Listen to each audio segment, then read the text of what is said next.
Alright, so I'm going to show you guys how to make what's basically been a staple of mine during this prep. So what you're going to do is first, you're going to take 2 cans of tuna, put that in your mixing bowl.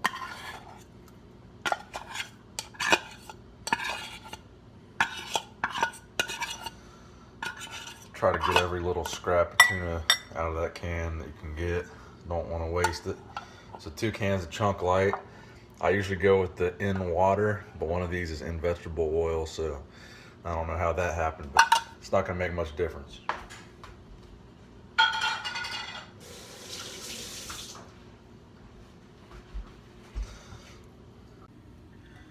Alright guys, so your secret ingredient to your little tuna meal here is going to be organic riced cauliflower. You can only get this at Trader Joe's. I guess Trader Giotto's is like the Italian version of it, I don't know. But if you look at the nutrition info here, I'm trying to watch my carbs. These only have 4 grams of carbs per 3/4 of a cup, 20 calories, 2 grams of protein, and they're only like $1 something a bag, so pretty affordable, pretty unique.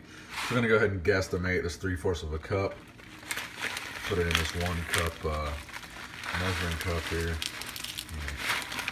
And hold this back.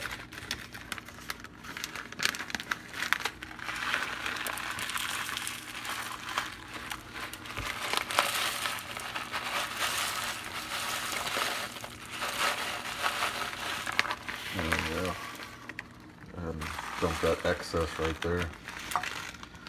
Alright. So that looks pretty close. A little bit under a cup. So look how much thicker that makes those 2 cans of tuna look. I mean, it adds a significant level of thickness and you're only adding 20 calories.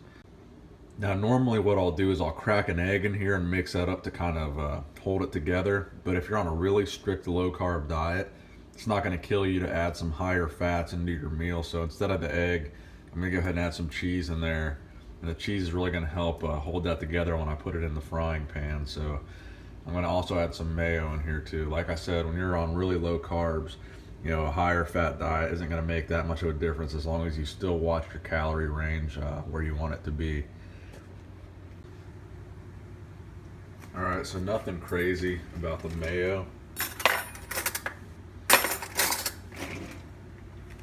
Alright, so nothing crazy with the mayo, just your typical Hellmann's Light. I'm not real crazy about Miracle Whip, so let's go with Hellmann's. I know it's got a few more calories, but we're not going to go too crazy on the Hellmann's there. We'll just do 1 spoonful. That's really all you need, just to help pull it together a little bit. Another weird ingredient I like to add is Worcestershire sauce. I probably butchered that name, but we'll go ahead and add some of that. I'm not really watching the sodium at this point yet, but so it doesn't really make that much of a difference to add some of that in there. Alright guys, so here's where things are going to get a little weird. I'm using some cinnamon in here. You guys know I like to cook with my cinnamon.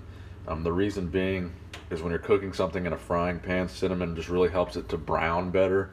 A lot of people use brown sugar, but obviously if you're on a diet, you're not going to be wanting to dump a whole bunch of brown sugar in things. Black pepper, you know, the flavor of black pepper is pretty obvious. So I like to add a little bit of that in there. So if you want a little bit of an extra, excuse me, an extra edge in your cooking, cinnamon and black pepper will give it to you.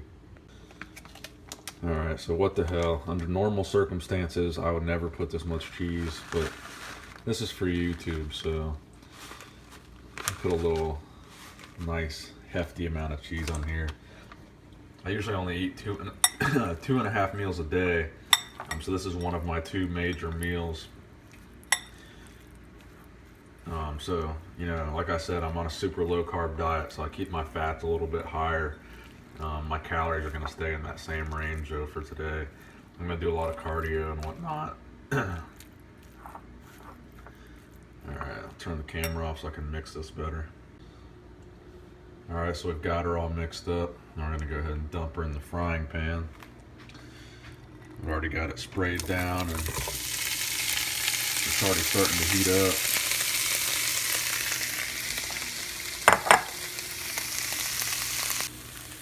So I guess I should also mention that like any other rice, cauliflower rice is going to absorb the moisture of whatever you're cooking it in, and that's what's going to help it cook and not be you know, all flaky and crunchy and hard, and it's going to be a soft rice-like texture.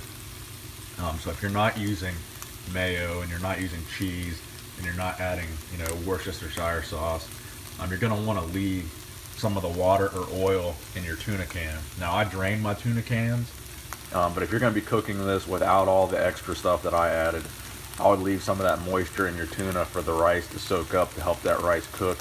Me, I'll add this lid to my pan here. It'll help steam up what's on the inside of the pan. Rather than letting that moisture escape through steam, it's going to all collect in there and it's going to really steam the rice a little bit. So that's how I like to do it. So this is the finished product.